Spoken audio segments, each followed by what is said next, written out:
The subcommittee will come to order, and I would like to apologize to those people who were here at 10, but we had a technical problem and were delayed until 10:30. Yesterday, the subcommittee convened for opening statements, and at my request, with the concurrence of Mr. Waxman, it was agreed that the chairman and ranking members of the full committee and subcommittee would be recognized to give their opening statements this morning before beginning consideration of the bill.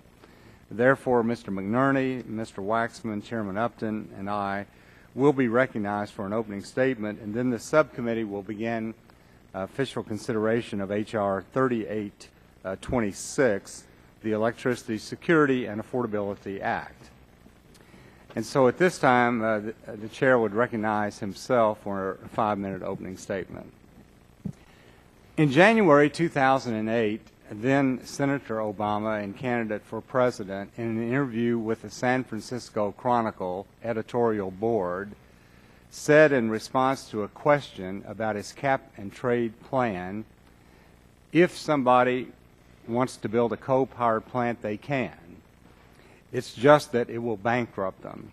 Under my plan, electricity rates would necessarily skyrocket. Now, in 2009, Congress debated regulating carbon dioxide emissions from power plants, and during that debate, the cap-and-trade legislation was passed in the House and was never passed in the U.S. Senate. It was controlled, the House by Democrats and the U.S. Senate by Democrats. The President, of course, was disappointed that the cap-and-trade legislation did not pass. A few months later, he gave a speech in Copenhagen at the Climate Change Conference where he committed to a 17% reduction in CO2 emissions by 2020 and by more than 80% reduction by 2050. Now, in a November 2010 interview, when asked about regulating carbon dioxide emissions through some type of administrative action, President Obama replied, cap and trade is just one way of skinning the cat. It is not the only way.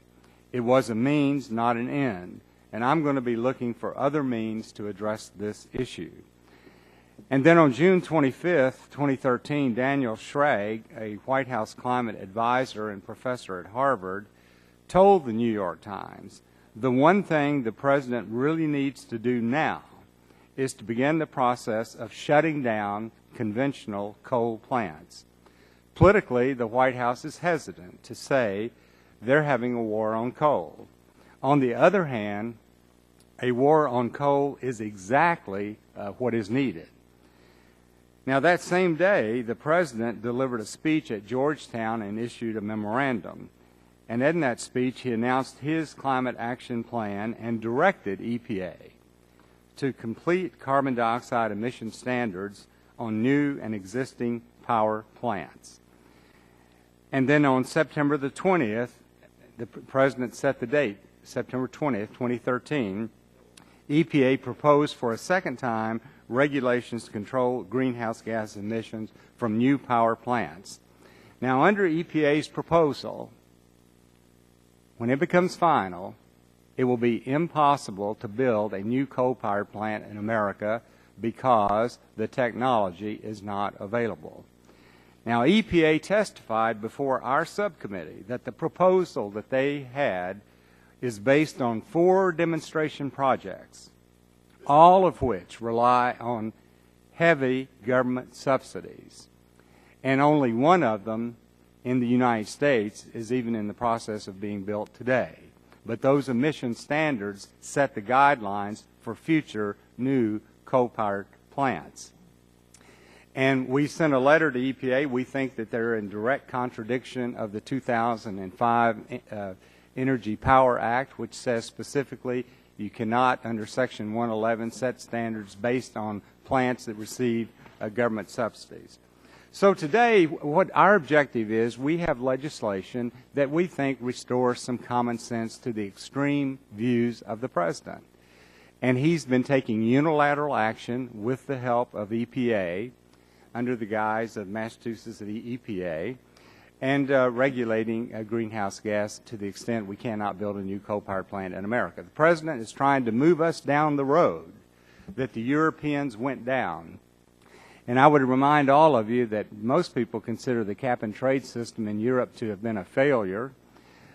Within the last year, they have mothballed 30 gigawatts of new gas-powered electricity plants in Europe because gas prices are so high because they're buying it from Russia. And last year, Europe imported 45% of our coal exports as they're building new coal plants in Europe. So our legislation says EPA can regulate. We simply set the guidelines for these new powered plants so that in the future, if Americans determine that it's in the best interest to build a coal-powered plant, we can do so. So today, we hope to start a national debate. Because up to now, this has been unilateral action on the part of the executive branch of government. I welcome the debate that we have today on this bill, and at this time, I would like to recognize the gentleman from California, Mr. McNerney, for a 5-minute opening statement. Well, thank you, Mr. Chairman. Human-caused climate change is one of the most important issues our nation faces today. The evidence for climate change is overwhelming, be it superstorms, megadroughts, shifting of biological systems, the disappearance of historical glaciers, ocean acidification, or the melting of the polar ice cap. This scale of change has resulted in the agreement of the vast majority of scientists and experts. We should be making every effort to identify the best ways to reduce greenhouse gases instead of finding ways to expand their emissions. Climate change will affect our entire economy, our public health, our national security, and the environment. I believe that H.R. 3286, as drafted, will be a major step backward in solving the climate change challenge. As we heard at our subcommittee hearing in November, this legislation would have the effect of preventing the Clean Air Act from reducing carbon pollution from power plants. This would be deeply irresponsible. Many of my colleagues have noted that the nation's carbon pollution has declined from the heights of a few years ago, but that doesn't mean it's time to stop our efforts. Our emissions are still far above where they need to be according to scientists and policy experts. At the Energy Information Agency announced last week that energy-related carbon dioxide emissions are beginning to edge back up, largely because of an increase in coal consumption in the electric power sector. H.R. 3286 will accelerate this trend of increasing carbon emissions. Several carbon capture and sequestration commercial-scale projects are expected to be operational in the United States next year, and other such projects are already operational around the world. Rather than rejecting CCS just as the technology is emerging, we should follow these projects and benefit from their successes. We can monitor the EPA's rulemaking as they proceed. Creating the proper incentives for technological innovation will greatly benefit our nation. We've seen how encouraging innovation pollution controls, such as scrubbers, have helped drive pollution reduction despite the chorus of naysayers who predicted massive costs. This legislation before us today is the wrong approach.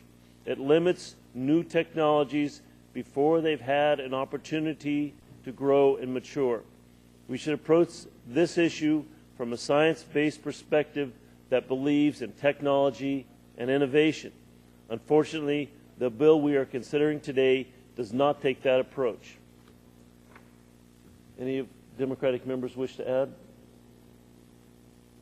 Mr. Chairman, I yield back.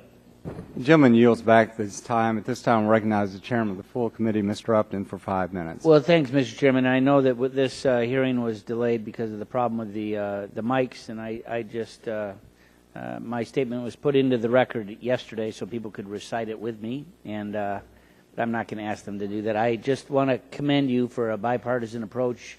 Urge my colleagues to support it and yield back the balance of my time. The gentleman yields back. This time, I recognize the gentleman from California, Mr. Waxman, for 5 minutes.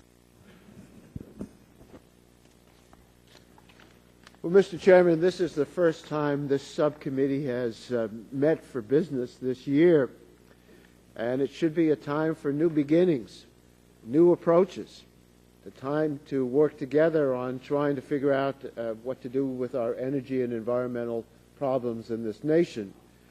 Instead, the House Republicans are starting in 2014 right where they left off in 2013. They're denying the science of climate change, ignoring the risks, and trying to stop the Environmental Protection Agency from protecting the American people from carbon pollution. The bill before us today would amend the Clean Air Act to block any limits on carbon pollution from coal-fired power plants, which happens to be the largest source of carbon pollution in the United States. This is a recipe for disaster. In terms of climate, events over the past few weeks have further underscored the costs of climate change. We see it, we hear about it almost daily. When you disrupt the climate system of the planet, heat, droughts, and storms are the impacts that we see. In my own state of California, Mr. Chairman, we're facing devastating and intensifying drought. Last year was the driest year on record in California. Los Angeles experienced its driest year since they started keeping records in 1877. San Francisco also broke previous records, which extend back to 1849. UCLA modeling suggests that these rainfall levels may well become the new normal by mid-century. Now in our third year of drought, California's reservoirs are depleted, the costs are mounting. The water shortage is fallowing farmlands, destroying salmon populations, hurting ski resorts, and requiring mandatory rationing in some cities. These are just some of the things we're seeing by way of costs in terms of climate heating up. But the costs of climate disruption are going to get worse, much worse, if we don't act now to cut carbon pollution. So when we had our hearing on this bill last November, I turned to the Republicans and I said, what is your plan to deal with climate change? We haven't heard of anything. We have no alternative. I'm still waiting for an answer. The House Republican solution is nothing. Their approach is to deny the problem, try to stop EPA action, to weaken the Clean Air Act. The bill before us today will effectively repeal EPA's existing legal authority to address carbon pollution from power plants under the Clean Air Act. We'll hear that EPA must be stopped or it will be the end of coal. Well, that's absolute nonsense. We use lots of coal today and we'll continue to use lots of coal for some time to come. EPA's rules will require that new coal power plants use technology that you can go out and buy today to control carbon pollution. I don't think that's too much to ask. And EPA hasn't even issued a proposal for reducing carbon pollution from existing power plants. But before they issue a proposal, our committee, Republicans, I hope you not unanimously, because you all don't come from coal areas, would take away the jurisdiction to even issue a proposal. Let's just stop them from making any proposal. The agency is currently undertaking an impressive outreach effort to gather stakeholder views, even before the formal notice and comment process. Why don't we see what the agency comes up with before declaring we're going to block it? My message to my Republican colleagues is simple. If you don't like what EPA is doing, tell us what your plan is.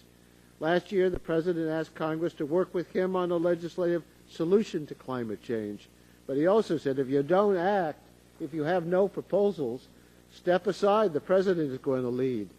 Denying it or ignoring the science is not a responsible way to govern. Passing the bill before us today is not a responsible way to act. It will only jeopardize the future of our children and grandchildren. Don't be so myopic that you look only at your coal industry in your district. and play to the cheap seats and tell them how you're saving them from the war on coal. There's no war on coal, but there is a problem, and we've got to solve the problem, not deny it. Yield back the balance of my time. The gentleman yields back the balance of his time. That concludes today's opening statement. So now the chair would call up H.R. 3826 and ask the clerk to report. H.R. 3826, to provide direction to the Administrator of the Environmental Protection Agency regarding the establishment of standards for emissions of any greenhouse gas from fossil fuel-fired electric utility generating units and for other purposes. Without objection, the first reading of the bill is dispensed with, and the bill will be open for amendment at any point. So ordered. In keeping with our rules, I would first ask, are there any bipartisan amendments to the bill? Seeing none, are there any amendments to the bill? The gentleman from California is recognized. I have an amendment at the desk. The clerk will report the amendment. Amendment to H.R. 3826, offered by Mr. Waxman of California. Without objection, the reading of the amendment is dispensed with, and the gentleman from California is recognized for 5 minutes in support of his amendment. Mr. Chairman and my colleagues, we've asked the Republicans, what is it that you would do for dealing with the climate change if you don't like EPA's approach? And the bill we're considering today is not an answer to that question. Instead, it amounts to a declaration of defeat. In essence, it says we're not going to lift a finger to slow dangerous climate change. It says we refuse to take action now, and we only want to make future action impossible. The policy underlying this bill seems to be that coal-fired power plants should be able to pollute indefinitely and with impunity. This bill would condition EPA's authority on conditions that will simply never be met, at least not as long as it is cheaper to dump pollution into the air rather than clean it up. Under this bill, EPA could not require new power plants to control their pollution until 6 power plants in different parts of the country voluntarily install pollution controls. Well, that's just not what for-profit enterprises do. And this bill would create a further disincentive for such voluntary actions. This bill would also bar EPA from requiring existing power plants to control their pollution until Congress passes a new law. Well, I understand that some don't like EPA's approach, but this proposal is just not serious. For years now, I've said to Chairman Upton that we're willing to consider any suggestion that will reduce carbon pollution and slow climate change. I proposed a market-based cap-and-trade approach. I proposed a carbon tax approach. I support regulatory approaches, whether market-based or performance standards. I strongly support international efforts. I support more funding for research, demonstration, and deployment of clean energy technologies. And in fact, in the Waxman-Markey bill, we dedicated $60 billion to deploy carbon capture and sequestration technology on new coal plants. I support state actions. I support education programs and incentives for voluntary actions by individuals and businesses. But what Congress can't do is throw itself in the gears of progress. If the House Republicans don't want EPA to act on climate change, they need to establish a credible alternative approach. And that's all my amendment does. It does not change how this bill would limit EPA's authority to address carbon pollution from coal-fired power plants. This amendment simply says that those limits on EPA's authority only apply once there is an alternative approach to replace the EPA rules that is at least as effective as those rules in reducing carbon pollution. So my message from my Republican colleagues is, if you don't like EPA's approach, propose your own plan. Don't just say no to everything. Giving up is not the American way. Congress can do better, and I believe that the American people expect us to do better. We can act to slow climate change, and there's still time to make a difference if we act now. And if this Congress is capable of nothing else, at least we can avoid making some things worse. We can get out of the way and let the Obama administration get on with the job, since the Republican House won't do it. So this amendment is simply saying to the Republicans, climate change is real and urgent. I hope you'll support this amendment to say that we have some other way before we're going to let this EPA, this bill, stop EPA from acting on doing anything. And I proffer that amendment to my colleagues. I would look forward to support for it. And to vote down this amendment, to vote for this bill, is to put your head in the sand. And this is not the way to begin 2014, nor to tell future generations that we just don't have any ideas, but we're going to let climate change continue. And that's just unfortunate. But future generations, not way in the future, but our kids and our grandchildren and ourselves will just bear the brunt, and we'll just continue to allow this carbon pollution to increase from the major source, which is coal-burning power plants. So I ask for an aye vote on the substitute, on the amendment. The gentleman's time has expired. The chair recognizes himself in opposition to the amendment. We all recognize that climate change is an issue. We know that CO2 emissions in America are the lowest that they have been in 20 years. There are other issues facing the American people today and people throughout the world, and that is having a growing economy, creating jobs. And certainly this administration, and I respectfully say this, but I think the President's views have been extreme. He could not get through a Democrat-controlled House and Senate cap-and-trade legislation. And so he said that he was going to basically do it unilaterally through international agreements, through directing international financing institutes like the World Bank, others, the Export-Import Bank of the U.S., not to provide any funding for a coal-powered plant anywhere, even though countries like Bangladesh and elsewhere are still burning fuel oil, which is much dirtier than clean coal technology plants. And under the proposed regulation of EPA, you would not be able to build a coal plant in America because the technology has not been adequately demonstrated as required by the Clean Air Act.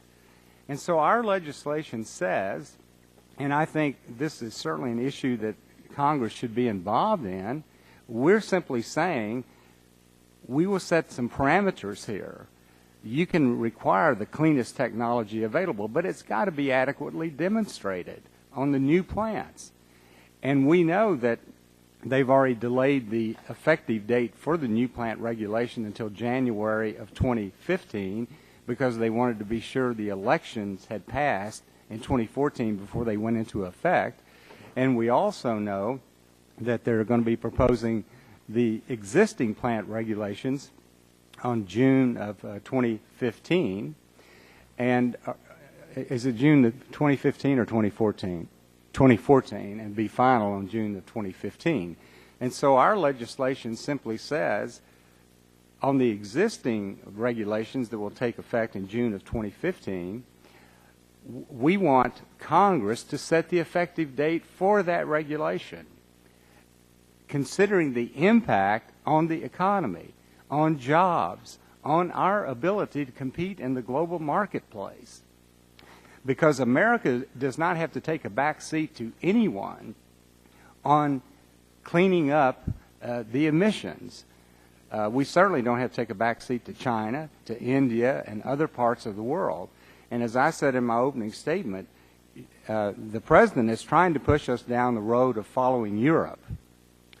And Europe is building more coal plants today than they ever have because their regulatory system has not really worked. And they have to buy high gas prices coming out of Russia. So the gentleman's amendment here would basically say that EPA can keep doing what it's doing until there's an alternative federal program put in place whenever that may happen. Well, from the legislative branch of government, we're saying, look, we need a national debate on this issue before we move down this road. And that's what this legislation is designed to do. And that's why we've been encouraged that a number of Democratic senators are working with us on this legislation because they think it provides a more balanced view. And I understand that we have different views on the priorities. I know that all of us agree that we want best what's for the American people. And so that's what this legislation is all about. And because of that, I would respectfully oppose the gentleman's amendment. Gentleman yield Mr. Chairman. for a question. Gentleman, you.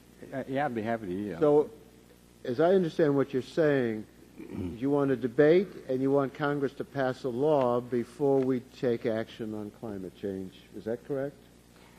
Well, I think we've taken a lot of action on climate change already. That's why our CO2 emissions are the lowest they've been in 20 years. I question that, but before we deal with coal-burning power plants, which is the largest source of these emissions, you want Congress to pass a law, and I would submit, if you look at the record, Congress doesn't pass laws very quickly, and this may take decades, and we could get filibusters, and we can get committees to block it, and it may or may never happen.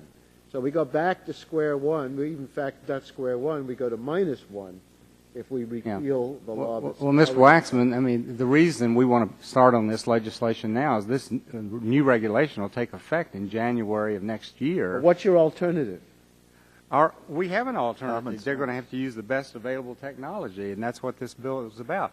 No one expects a new coal-powered plant is going to be built immediately because natural gas prices are too low. But what if 5 years down the road someone decides the technology is there, we have good technology for cleaner emissions, and we need it to strengthen our economy and create jobs and be more competitive in the global marketplace. That's what we're trying to do. My time's expired, so does anyone, the gentlelady from California, Ms. Matsui, is recognized for 5 minutes. Thank you, Mr. Chairman. I support Mr. Waxman's amendment. It's just common sense. We must do something about climate change. If Congress is going to prevent EPA from acting, the responsibility to act falls to us. But if Congress can't or won't act itself, we shouldn't stop EPA from taking steps to protect the American people and the world from the huge harms of unabated climate change. Across this country, we're already seeing the effects of climate change. Sea level rise, more frequent and more intense forest fires, more frequent and more intense droughts, more frequent and more intense floods, more extreme storm events. People have lost their homes and lost income. Lives are at risk. Scientists are confident that these harms will rapidly grow worse as carbon pollution continues to rise. We no longer have the choice of whether to mitigate global warming by reducing carbon pollution or whether to adapt to changes it is causing. We waited too long to act. Now we must both mitigate pollution to avert far worse harm and adapt to the harm we can no longer avoid. Unfortunately, this bill would do neither. In fact, it would exacerbate the problems we face. The bill would effectively eliminate EPA's authority under the Clean Air Act to require the largest point source of carbon pollution by far, coal-fired power plants, to clean up their pollution. That's not right.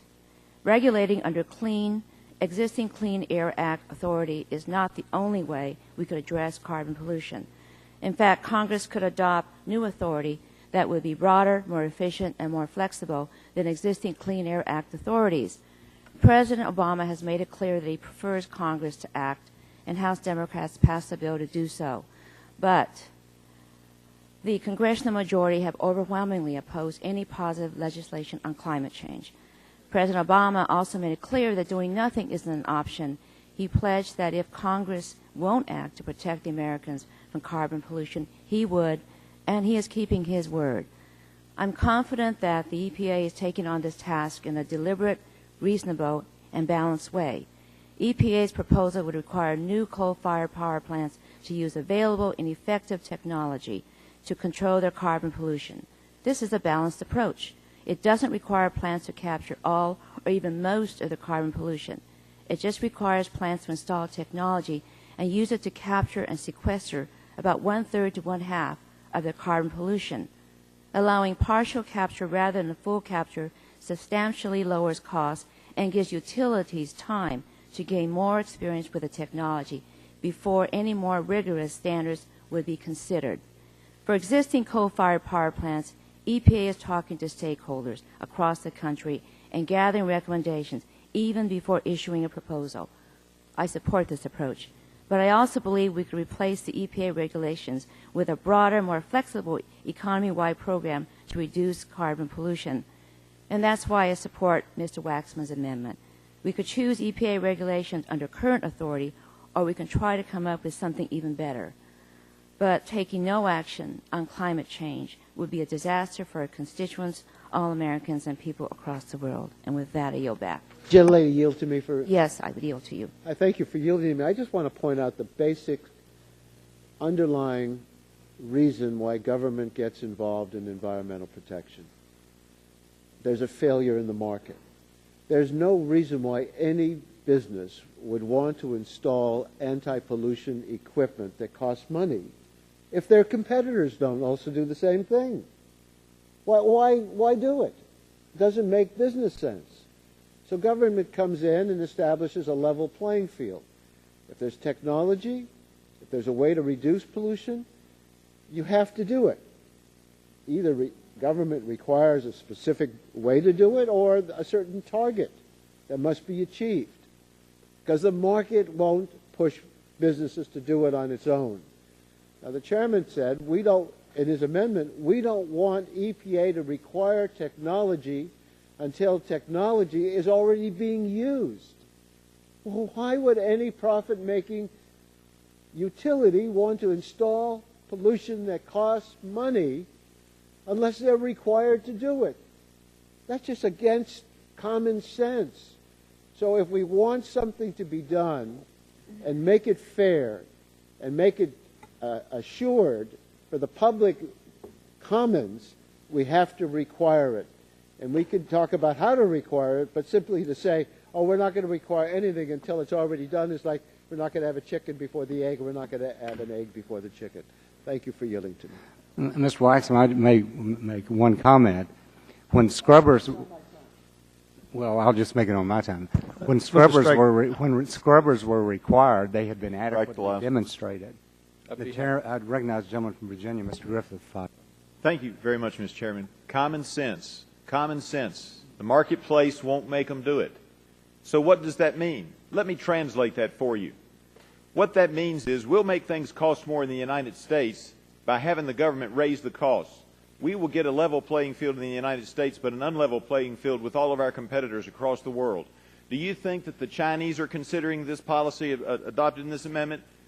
No, they are not. Do you think that any of the other Asian nations or the emerging economies of Africa are going to consider this when they do it? We know that from NASA studies, that's right, science. It takes about 10 days for the air to get from the middle of the Gobi Desert to the eastern shore of Virginia.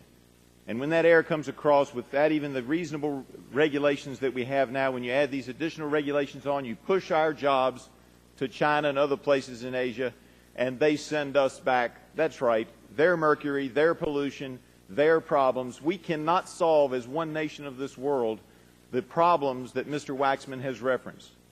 Whatever the problems are, we cannot destroy our economy so that we can say, well, we feel good about it. My district is a poor district compared with Mr. Waxman's and others. It has great people who want to work, and many of them have been working in the coal industry for generations. And many of them today are the casualties in the war on coal. And ladies and gentlemen, I have to tell you, we are not surrendering in that war on coal. And I appreciate the chairman, Mr. Whitfield, bringing this bill forward, because this bill is not a surrender. It's more like the demand that was made by the Germans at Bastogne to General McAuliffe. And this bill, Chairman Whitman is saying to those who have the war on coal, who don't care about the people of the coal regions of this country, who don't care if they're unemployed, who don't care if they can't even afford the cheap seats, we are saying, nuts to you. We're going to support the American economy. We're going to support jobs. And we are not going to adopt this amendment. I yield back. The gentleman yields back. Does anyone seek recognition to speak on the gentleman's amendment? Mr. Chair, The gentleman from New York is recognized for 5 minutes. thank you. I support the amendment by Mr. Waxman. Our House Republican colleagues keep mentioning that United States greenhouse gas emissions are falling. They suggest that the United States doesn't need to do anything more about climate change, and I think nothing could be further from the truth. United States greenhouse gas emissions did fall in 2008 and 2009. And that was explained primarily by the economic recession. That's an understandable statement. But since that time, our overall emissions have grown. Cumulatively, United States emissions have grown, not fallen, in 2010 and 2011, the two most recent years for which data are available. Claims that emissions are falling are looking only at the energy sector, where fuel switching from coal to natural gas and electricity generation has helped control emissions somewhat. And even those claims are no longer accurate. Just yesterday, the Energy Information Administration, the EIA, reported that energy-related carbon dioxide emissions last year grew by 2% as a result of fuel switching in the other direction, going from natural gas back to coal.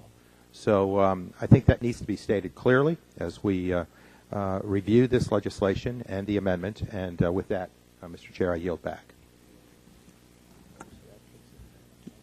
Did the gentleman yield back? A gentleman from Texas is recognized for 5 minutes. And I'll yield to Mr. Shimkus after I make a brief statement. I notice that we're now talking about climate change instead of global warming. So when you talk about climate change, if it's hot in the summer, it's because of CO2, I suppose, and if it's cold in the winter, it's because of CO2, I suppose. So whichever way it goes, it's because of this dreaded CO2. That's a pretty good argument if you can sustain it. Which, whatever the reality is, it's because of the demon CO2. Well, the truth is the climate's been changing as far as we know, as long as there's been an Earth, and it's only since about the 1870s or 1880s that we've had man-made CO2 emissions significant enough that they could even plausibly have any kind of an impact. And, of course, in that brief time, it's gone up and it's gone down. I mean, the temperature's gone up and the temperature's gone down. So now that our friends who opposed Mr. Whitfield's bill have the moral high ground of climate change as opposed to global warming, it really doesn't matter what the facts are. They can be against Mr. Whitfield because they know the climate's going to change no matter what. Well, let's bring this thing back to economic reality. The current EPA proposal or standard would make it impossible to ever build another coal-fired power plant, a new one, because that technology does exist, but it is so expensive that the cost of the technology doubles the cost of generating the power. Now, in a scarce market, I guess it's possible that one could economically justify to your stockholders building a power plant that doubles the price of power generation. But we're not in a scarce market. We're in a market where we have more natural gas coming online every day, and natural gas has a double advantage. It's less expensive than coal, which is a good thing, and it has half the emissions. So what Mr. Whitfield is doing is saying, look, the market is moving away from coal because of economic reasons and environmental reasons, but let's at least give coal a chance. Let's set a standard that can actually meet the marketplace, that you can develop a technology that can actually be competitive in the marketplace, that the utilities can build a coal-fired power plant and actually generate power at approximately the same equivalent cost as perhaps natural gas. That's all he's saying. I don't think that's a bad idea. Gives coal a chance, doesn't really change market economics, and maybe our friends in the out there in the research industry can come up with a way through sequestration or carbon capture or something that really makes some economic sense. But under the current EPA rule, you're just, stabbing coal in the back and saying we're never going to give you a chance. And Mr. Whitfield's bill at least says give coal a chance. And with that, I yield the remainder of my time to Mr. Shimkus. Thank you, and I'll try to be brief. Mr. Dingell knows and Mr. Waxman knows that when the Clean Air Act was passed, scrubber technology was available. And carbon capture and sequestration technology is not commercially available at this time. And the Kemper plant is a perfect example. It's $5 billion in overrun with hundreds of millions of dollars of investment by the federal government. And the Southern company who's building the Kemper plant said, this plant, and I quote, cannot be consistently replicated on a national level and should not serve as a primary basis for new emission standards impacting all new coal-fired power plants. So the point of our debate is the EPA is required, if they're going to put new standards on, to have commercial available technology to do that. It is not available today, and because it's not available today, the EPA should not place these standards on. Otherwise, we'll fall into what Mr. Barton said, Mr. Griffith said, is that you'll price this power so far out of the market that it won't even be viable anymore, which is part of the reason why the war on coal is to price the cost of electric power through coal, which is the cheapest power that you can have today. We just want to make sure it's technologically available, and that's really the basis of that's why I asked for people to vote against the amendment. Yield back my time, or yield back time, Mr. Barton. Gentleman's time has expired. Is there further discussion on the amendment? The gentleman from Kentucky is recognized for 5 minutes. Thank you, Mr. Chairman. I won't take anywhere near the 5 minutes, but so far the entire discussion of this amendment and this bill has been related to money and economic factors. And I represent a very urban district in which we have a number of two major coal-fired power plants, and we have school children living in the vicinity of those plants who have an elevated incidence of asthma and respiratory diseases. We have an elevated rate of cancer in the areas immediately surrounding those plants. So I think we can talk about climate change and global warming and dollars, but there is a human aspect to the impact of coal-fired energy, and we feel it in my district, and that is the case in a number of other districts. And so I think we can't lose sight of the human impact of these technologies as well. I yield to the ranking member. I thank you for yielding. What you're saying is that there's an impact from burning coal, an impact from these pollutants. And in the urban areas, you see more diseases, more asthma, more health problems. Well, who pays for those health problems? Well, the patients pay. Their insurance companies pay. The government pays. That is a form of subsidy to the coal industry because they don't pay the full price. They don't internalize the costs of the consequences of their business. We are also not just seeing the problems from pollution localized, we're seeing it universalized in the climate change. Climate change is whether it's changing to hot or cold. It doesn't make any difference because the pollution from carbon and other greenhouse gases is making an impact on our country and all around the world. So since we know these pollutants are causing these problems, the only prudent thing to do is to start reducing the amount of these greenhouse gas pollutants. And my Republican friends say, oh, why should we do it? Let's do it internationally. Why should we bear that cost?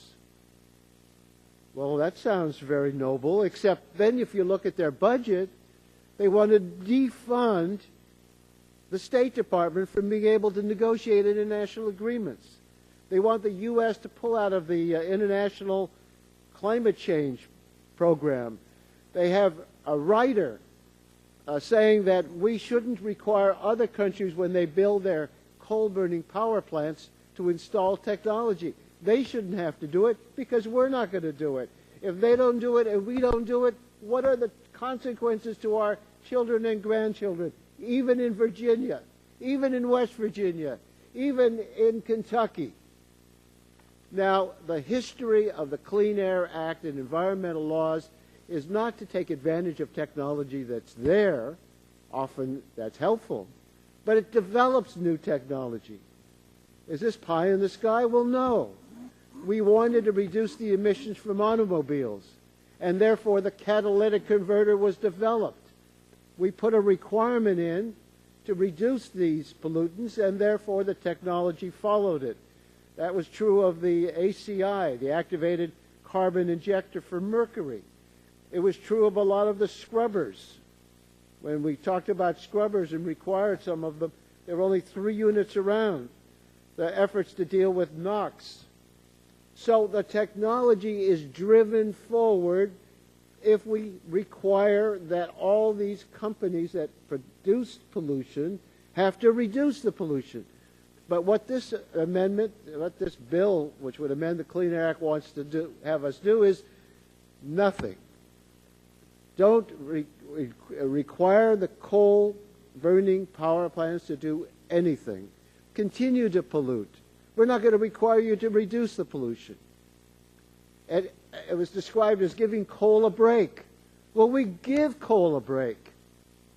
We don't require them to pay the costs of their doing business, the external costs, the externalities, as economists would say, for what they do in their business. And in fact, we subsidize them. I don't know what kind of tax breaks they get, but any that their legislators can accomplish to get in law, they have it. And this is another bonus to them. It's the children and the grandchildren of people all over the world that will suffer if we just keep on saying, we're not going to do anything, and that's it. Gentleman's time has expired. Gentleman from Louisiana is recognized for 5 minutes. Thank the chairman for yielding and especially for bringing this legislation that I'm proud to be a co-sponsor of. If you look at air quality, it's improving right now. According to the EPA, total emissions of toxic air pollutants have decreased by approximately 42% between 1990 and 2005. So air quality is improving. This administration wants to actually go and do things that will actually not only harm the economy, but harm people. And we were just talking about health. The gentleman from California was talking about health. Who are going to be the people that suffer the most from the kinds of regulations that we're seeing being proposed by the Obama administration through EPA? It's poor people. Poor people who want to be able to afford heat in these winters. They don't want to talk about global warming anymore because we had record freezing last week.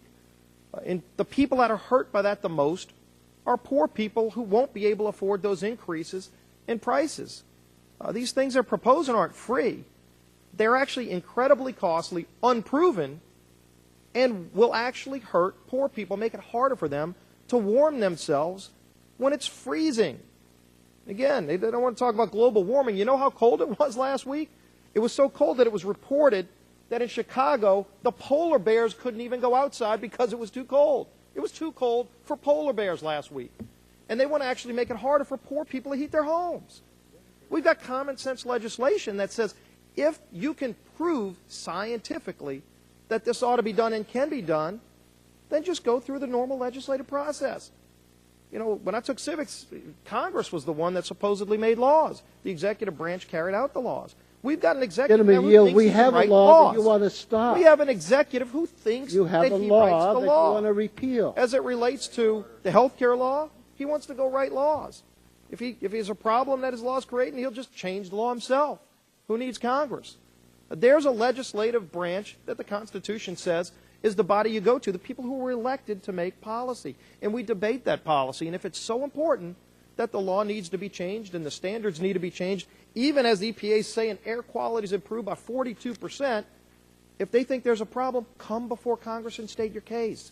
But in the meantime, we deal with the real impacts. As Mr. Griffith said, when this administration makes changes unilaterally that cost jobs, that run jobs off to foreign countries, it's not like it all happens in a vacuum. those jobs that will then be shifted to China. The higher electricity costs that will be imposed on poor people are going to hurt them directly, but then the jobs that hurt our economy go to places like China where they don't have the environmental standards we have. They don't have that 42% improvement in air quality that we have. We have good standards because of the policy debates here, not because some president says, I want to act unilaterally. Congress tried to pass cap and trade under a Democratic-controlled House and Senate, and they couldn't do it. So this is the legislative body. This is how it's supposed to be handled. But just remember that as this administration wants to do other things outside of the realm of what Congress intended, they have devastating impacts on poor people and on our economy, and then those jobs that are shifted, the carbon leakage that occurs when these jobs go to Brazil and when they go to China and when they go to India. Those countries don't have our standards, yet all of that carbon goes up in the same atmosphere.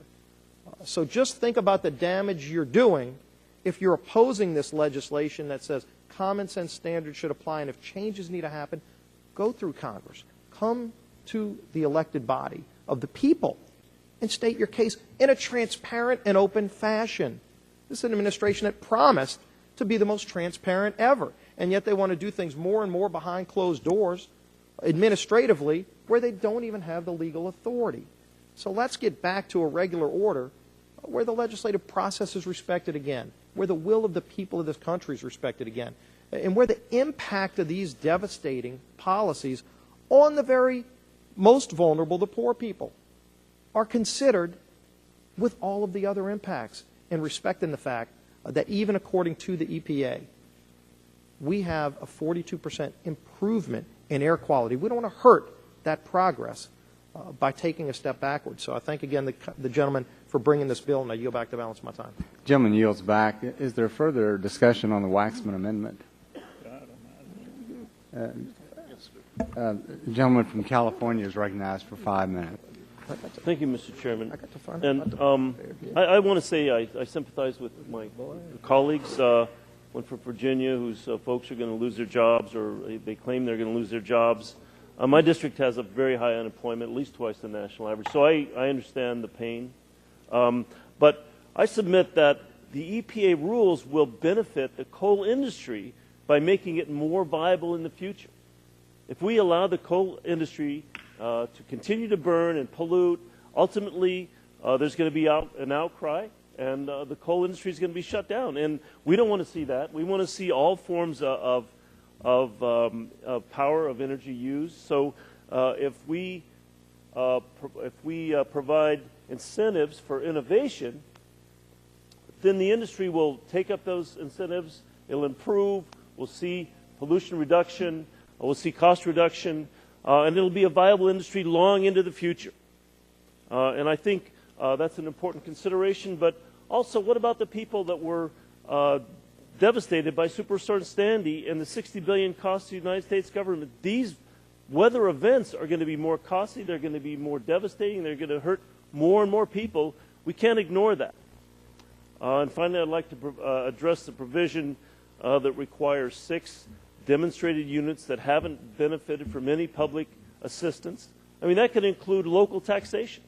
Basically, what that provision does is it eliminates the ability of the EPA to require new innovation, because as Mr.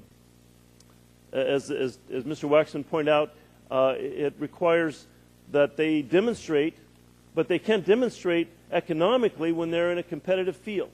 If you install technology and your competitors aren't required to do so, you're going to have a higher price, and they're going to see you're going to see a reduction in competition. We have to raise the standard across the board. We'll see technology improve. We'll see coal have a long life in this country.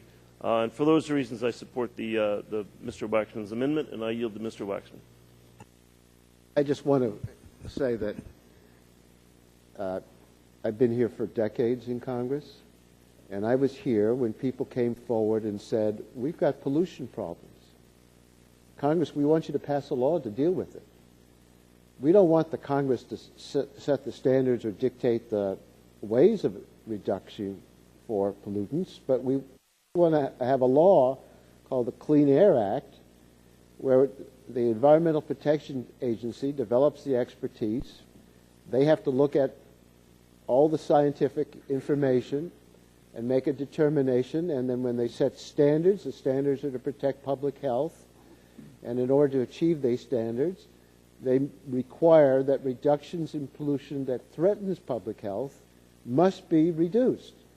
And if it's a localized matter, they leave it to the states to figure out their own strategies. Sometimes it's a problem between different states if there's pollution going from one state to another.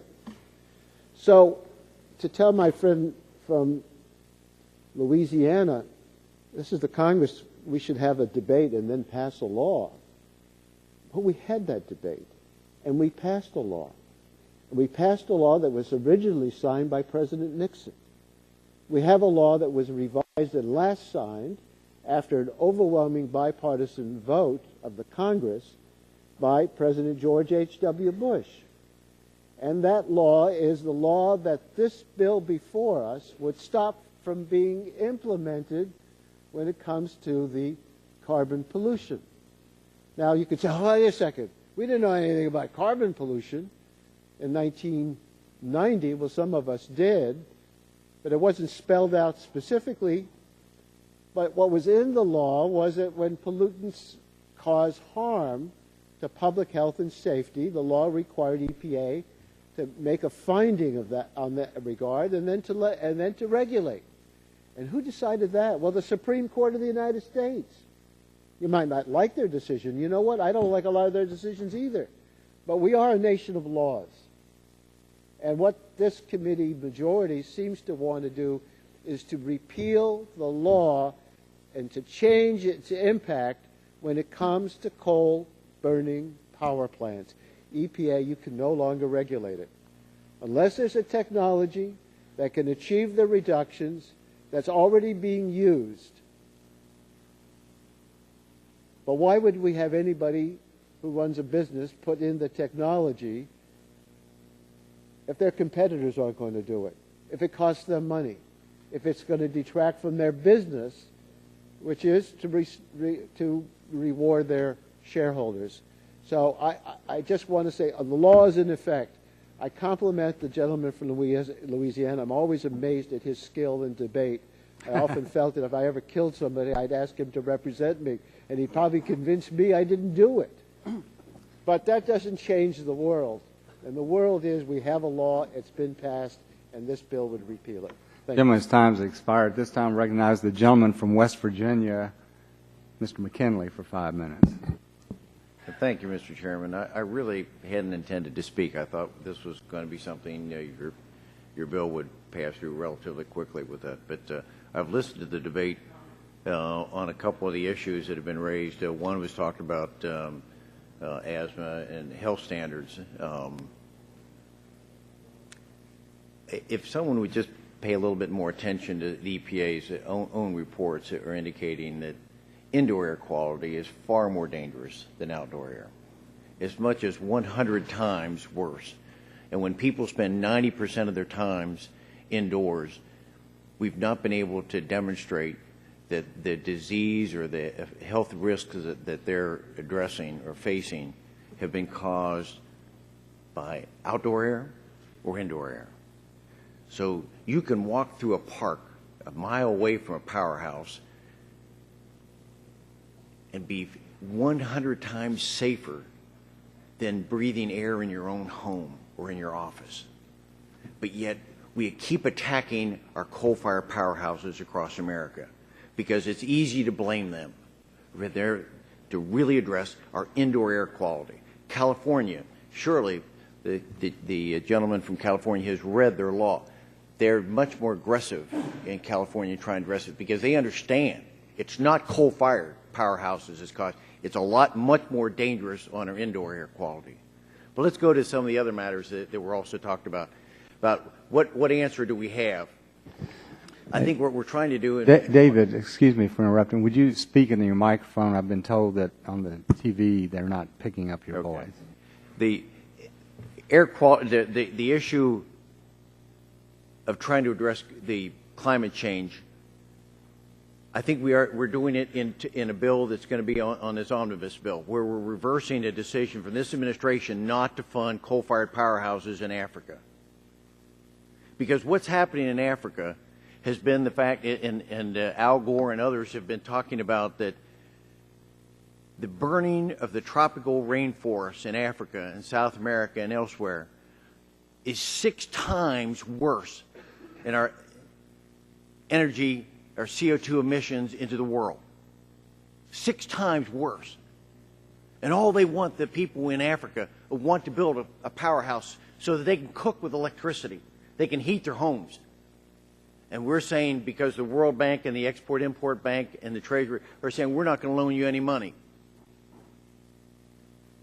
I think you're going to see a change, the fact that under the omnibus bill, we're going to allow them to go back and refinance so that they can build coal-fired powerhouses there. We're going to reduce the CO2 emissions in the world by what we're doing, by addressing the poverty and the situation. If we want the nations of the world to emerge from poverty, you've got to give them electricity. And when they have to tear down their tropical rainforests to burn their wood so that they have heat for their home or they can cook, we're impoverishing a whole section of our world. That's not right. And they're contributing so much, unfortunately, to the CO2 emissions. So what we're doing under this administration said he wants to maintain them at a status quo. And what we're saying is we're trying, instead of that, if it's 0.2% emissions of our coal-fired powerhouses in America, 0.2% of the CO2 emissions of the world come from our coal-fired powerhouses. We're going to put at risk hundreds of thousands, if not millions, of jobs in America when we know this isn't the problem. It's easy to pick on from the other side, but the science doesn't back it up. And I get so frustrated sitting here listening to the debate about picking on coal-fired powerhouses when we're talking about, the gentleman from Virginia talks about, we can accomplish all this, we're just going to add to the cost of adding products. We're going to hurt our middle class. We're going to cause even a greater division between the rich and the poor when we start raising utility bills. We're going to drive more jobs offshore. Look, this is serious business. And this idea of pushing an ideology only crushes an industry here in America and puts at risk jobs all across. It's not just coal mining jobs. It's the railroad workers. It's the truck drivers. It's the timber industry. All that's affected by our fossil fuels, our coal. Let's be careful about it instead of playing an ideological fight. Let's find out where the real fight is, and that is to get our people with jobs again. I yield back the balance of my time. The gentleman yields back the balance of his time. Is there further discussion on the Waxman amendment? If there is no further discussion, the vote would occur on the Waxman amendment. All those in favor shall signify by saying aye. Aye. All those opposed, no. In the opinion of the chair, the nays have it.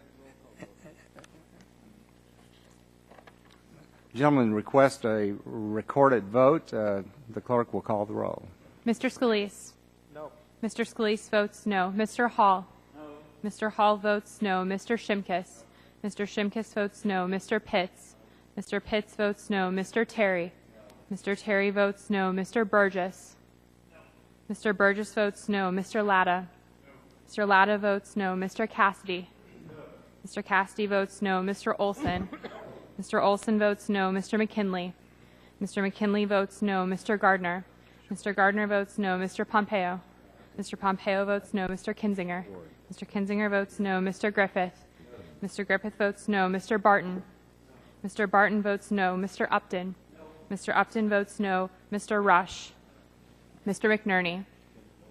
Votes aye. Mr. McNerney votes aye. Mr. Tonko? Mr. Tonko votes aye. Mr. Yarmouth?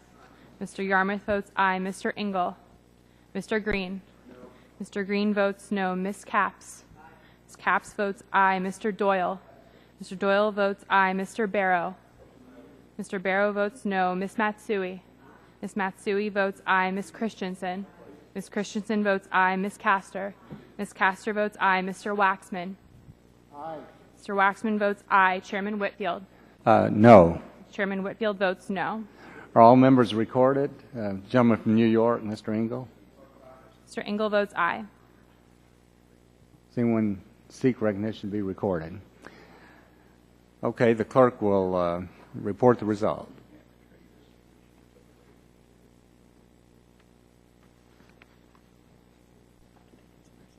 Mr. Chairman, on that vote, there were 10 ayes and 19 noes. 10 ayes, 19 noes. The agreement is not, the amendment is not agreed to. At this time, does anyone seek recognition to offer another amendment to the bill? Seeing no one seeking recognition, the question would now occur on forwarding H.R. 3826 to the full committee. All those in favor of the legislation signify by saying aye. Aye. All those opposed, no. No. In opinion of the chair, the ayes have it. Gentleman asked for a roll call vote. The clerk will call the roll. Mr. Scalise. Aye. Mr. Scalise votes aye. Mr. Hall. Aye. Mr. Hall votes aye. Mr. Shimkus. Aye. Mr. Shimkus votes aye. Mr. Pitts. Aye. Mr. Pitts votes aye. Mr. Terry. Aye. Mr. Terry votes aye. Mr. Burgess. Aye. Mr. Burgess votes aye. Mr. Latta. Aye. Mr. Latta votes aye. Mr. Cassidy. Mr. Cassidy votes aye. Mr. Olson. Mr. Olson votes aye. Mr. McKinley. Mr. McKinley votes aye. Mr. Gardner. Mr. Gardner votes aye. Mr. Pompeo. Mr. Pompeo votes aye. Mr. Kinzinger. Mr. Kinzinger votes aye. Mr. Griffith. Mr. Griffith votes aye. Mr. Barton. Mr. Barton votes aye. Mr. Upton. Mr. Upton votes aye. Mr. Rush. Mr. McNerney. Votes no. Mr. McNerney votes no. Mr. Tonko. No. Mr. Tonko votes no. Mr. Yarmouth. No. Mr. Yarmouth votes no. Mr. Engel. No. Mr. Engel votes no. Mr. Green. No. Mr. Green votes no. Ms. Capps. Ms. Capps votes no. Mr. Doyle. No. Mr. Doyle votes no. Mr. Barrow. Mr. Barrow votes aye. Ms. Matsui. Ms. Matsui votes no. Ms. Christensen. Ms. Christensen votes no. Ms. Castor. Ms. Castor votes no. Mr. Waxman. No. Mr. Waxman votes no. Chairman Whitfield. Aye. Chairman Whitfield votes aye. Does anyone seek recognition to record the vote? Will the clerk please report the result?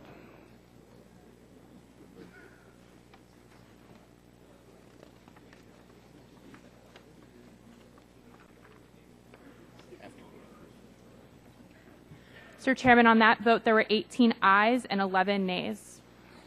The legislation is agreed to, 18 ayes, 11 nays. So the ayes have it, and the bill is agreed to. Without objection, staff is authorized to make technical and conforming changes to the legislation approved by the subcommittee today, so ordered. And pursuant to a discussion with Mr. McNerney, we have letters from organizations and labor unions in support of this legislation, and we have letters from groups opposed to the legislation. Those letters will be placed into the record. And without objection, the subcommittee now stands adjourned.